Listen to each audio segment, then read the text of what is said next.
InsyaAllah hari ini saya akan kongsikan dengan tuan-tuan satu amalan daripada hadis Nabi SAW berkaitan tentang amalan yang akan menjadi pembantu kita dalam kehidupan seharian.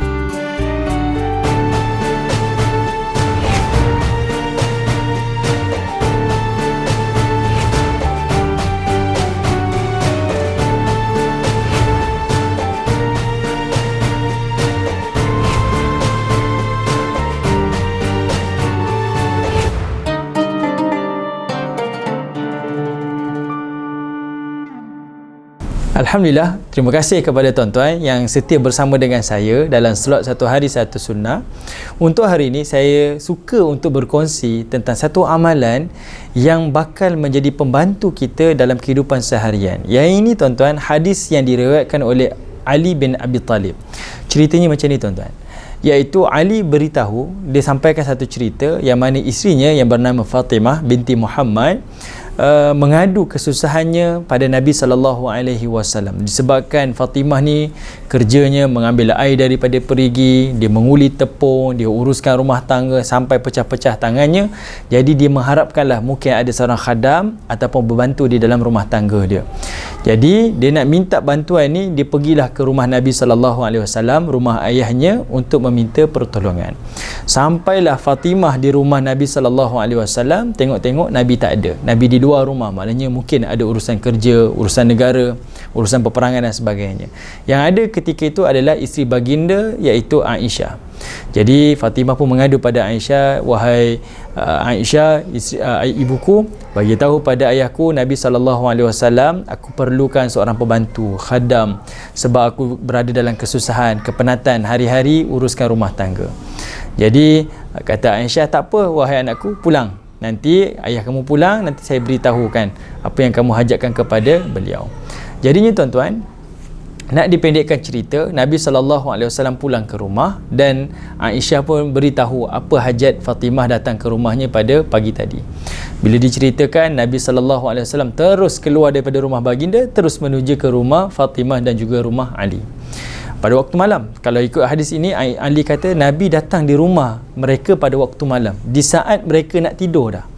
Jadinya Nabi SAW ketuk pintu rumah mereka dan ketika itu Nabi SAW buka dan Nabi SAW terus duduk di atas antara Ali dan juga Fatimah. Maknanya Nabi duduk di atas katil tempat pembaringan Ali dan juga Fatimah. Yang ini saya rasakan satu perkara yang sangat istimewa, sebab macam pelik dan janggal dengar ayah mertua boleh duduk di atas katil yang mana anak dan menantunya tidur.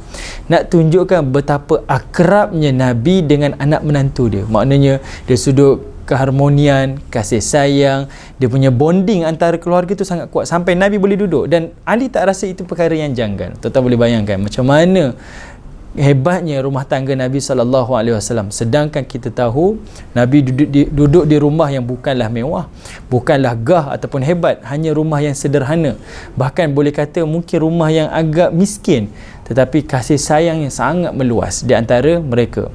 Jadinya tuan-tuan, ketika itu kata Ali, Nabi SAW sebutkan dalam satu hadis, kata Nabi SAW, kamu sebelum tidur bacalah ada 3 zikir. Yang pertama kata Nabi SAW, pertama zikir subhanallah 34 kali. Tuan-tuan dengar ya, hadis ni sebut 34 kali kalimah subhanallah. Hadis ni riwayat Al-Bukhari dan Muslim. Kedua kata Nabi, sebut kalimah alhamdulillah 33 kali. Kemudian Allahu Akbar 33 kali. Maknanya ada 100 kan? 34, 33, 33. Subhanallah, Alhamdulillah, Allahu Akbar. Kata Nabi SAW, baca zikir ini sebelum tidur. Kamu akan dapat pembantu khadam yang lebih baik daripada apa hajat kamu, iaitu kamu akan dapat pembantu yang lebih baik daripada khadam yang kamu hajatkan. Menarik tuan-tuan hadis ni. Zikir yang kita sering baca ni, ini dikenali sebagai zikir Fatimah. Maknanya kalau tuan-tuan berada dalam kesusahan, kepayahan, biasalah ini adalah kehidupan. Kita ada waktu-waktu sukar kita.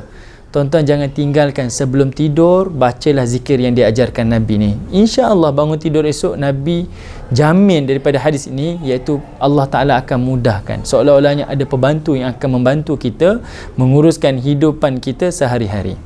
Jadinya tuan-tuan, lebih menarik hadis ni, Ali kata apa? Setelah saya dengar hadis ini daripada Nabi SAW, sebelum tidur saya tak pernah tinggal daripada membaca zikir yang disebutkan oleh Nabi SAW dalam riwayat Bukhari ini.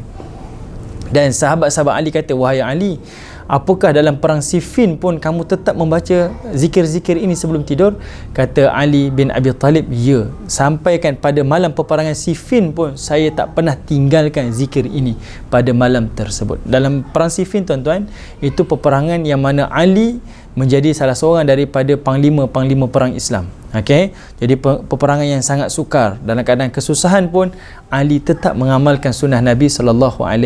Jadinya tuan-tuan, apa yang saya nak ajak pada tuan-tuan pada kali ini, iaitu kehidupan kita tak lari daripada kesusahan, kepayahan, dan juga mungkin ada waktu-waktu yang kita berada di tempat yang paling rendah dan tidak ada tempat untuk kita mengadu dan merayu meminta pertolongan melainkan daripada Allah Subhanahu Wa Taala. Selain tuan-tuan berdoa dan berusaha, tuan-tuan jadikan zikir sunnah yang diajarkan Nabi ini, mudah-mudahan dia akan menjadi pembantu kepada kita nanti dalam saat-saat yang sukar. Yang pentingnya, jangan hanya beramal masa susah, beramal ketika senang, maka insya-Allah Allah Taala tetap akan bantu kita ketika kita susah nanti.